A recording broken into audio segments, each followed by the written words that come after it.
back to you, the bookworms, buddy. It is time for my July wrap-up. July went by so quickly that I can't even believe it's over. And I had a very busy month, but also I did very well on reading. I read 10 books, and that was surprising to me. I will also have part of my TBR takedown in this video as well. So let's get started. I started off the month with Outlander by Diana Gabaldon. Or Gabaldon. I think it's Gabaldon. And I made this book stretch out for the whole month. We are doing a read-along. I will link to that group in the description box below, so you guys can come check it out. Maybe join up and read the rest of Outlander with us.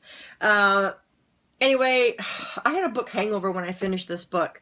I saved it to the last part of the month so I could include it into the TBR takedown for Out of My Comfort Zone book, because it is historical, it is romance, two different genres I struggle with. But yeah, this was amazing, and I am so glad that I got this group going and I can share everything. We have great discussions and everything on this book, and absolutely love the characters. Jamie and Claire are beautiful. They're beautifully created, along with those that you love to hate also are beautifully created. She's created a world here that I long to be in.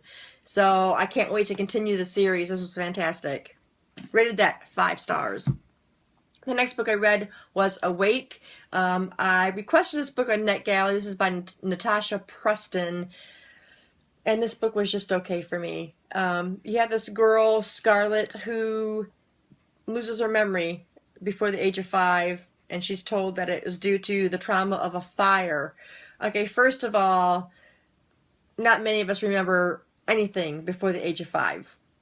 We just don't. And she is I believe she's a teenager in this book.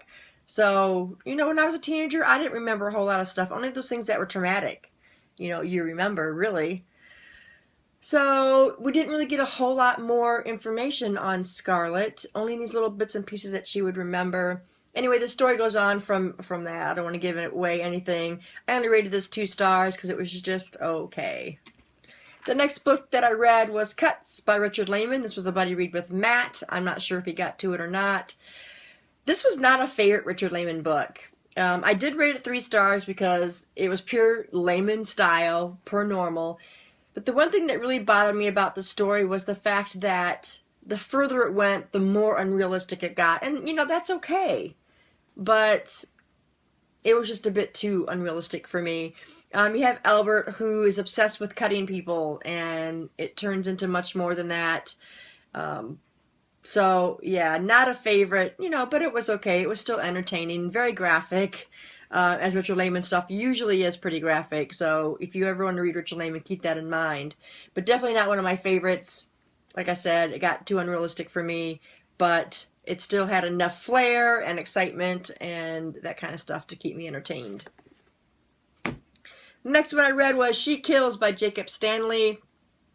Again, I was not impressed. The author approached me to read this book.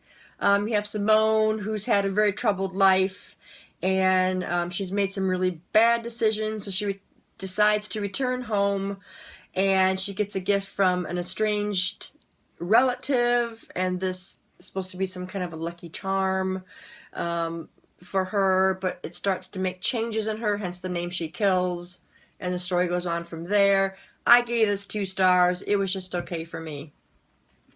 The next book I read was A Room Full of Machines. Again, I was approached by the author, or the author's publisher, I should say. This is a book of poetry, and I have not read poetry for a while, and I really enjoyed it. There's a mix of dark and humorous poems in there. There's a series of poems in there I call the death poems, which you would understand it if you saw the poems. So I thought it was decent. I gave it 4 stars. I really enjoyed them. The next one that I read was The Winter People, and this is actually going to be in a book haul because I did not have a book haul for July. It was just too crazy to get together and make the video for a book haul. So I will have one soon for this month. And this will be in it, so you're getting a sneak peek.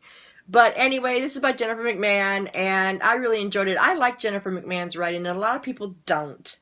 But this one, I enjoyed it a lot. We're in West Hall, Vermont, and you've got Sarah Harris and Shea, who loses a daughter. Her daughter dies. And then not too long after that, she herself disappears.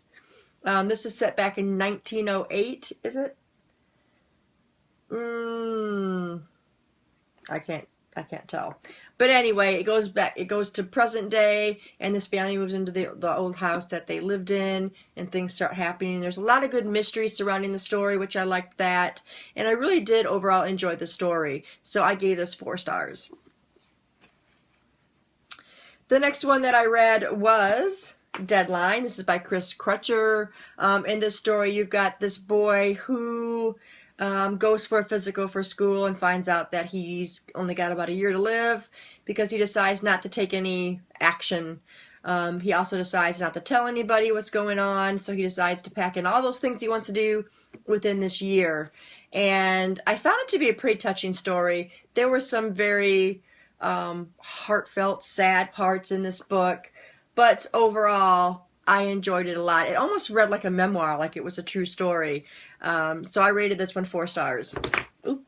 The next one I read was Fairest, and as you all know, this is by Marissa Meyer. Everybody knows what this is about. This is a novella for the Luna Chronicles. This is on Queen Lavanna, and I quite enjoyed it. I think it's a very important part to the series because you get a lot of insight into characters past and the future characters, and also you get insight into why Queen Lavanna is the way she is. And you almost get that feeling of feeling sorry for her for the things that she's endured and went through.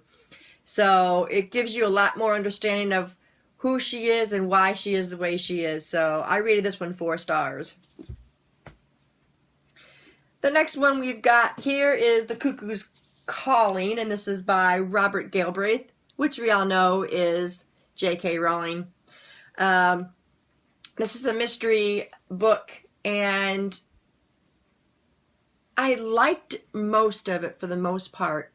But there is a case that this guy comes to our detective and says, hey, I don't believe she committed suicide. It's a famous model. Can you investigate? And yada, yada, yada. And the parts where he's going over the old case just seemed boring and draggy to me. And when it got back to him doing the actual investigating, it picked up. It was exciting. It was adventurous. And I ended up really liking it. I ended up rating this 3.5 stars just because of those parts that were draggy. I just think that part could have been, wrote differently or made it a little more exciting, or maybe not even have him going over it as intensely as he did. But anyway, I did enjoy it for the most part, 3.5 stars. And the last book I read to wrap up the month was Unwind. This is by Neil Shusterman, and I really, really enjoyed this book. I found it creepy and exciting, and it was a dystopian novel that's not quite like the other dystopians. If you've been watching my channel, you know I kind of have issues with dystopian novels because they all seem to be the same thing. So I don't read that many. I've read like The Hunger Games, and I've read Divergent. I even read Starters, which was also a different. I read Matched. There's some that I've read, and they all have that same kind of element. The government is taking over, the people are oppressed, and that kind of stuff. This one was nothing like that. You will have a government, but they're in the background. And what happens in this book is there was a second civil war, and it's on reproductive rights. So I don't want to get too far into that because that will give stuff away, and I don't want to give stuff away. But things are allowed that would not normally be allowed as far as children go today. So your parents can decide to have you unwound if you are rebellious or things happen or whatever. And they keep saying if you're unwound, you're not actually dead. You're just having your parts given to other people and you're kept alive like that. So it was a very interesting plot. Fantastic book. I absolutely loved it. I did not rate it 5 stars. I rated it 4 stars. If you want a creepy dystopian kind of book, then this is good. I learned about this through Ashley over at Ashley Reads and Jen in today in Jen's library, and they both said that it's a very good series. So I've already ordered book 2 and 4. They didn't have book 3 at Book Outlet, so I'll have to get it somewhere else, but definitely worth a read, guys. And that is my TBR.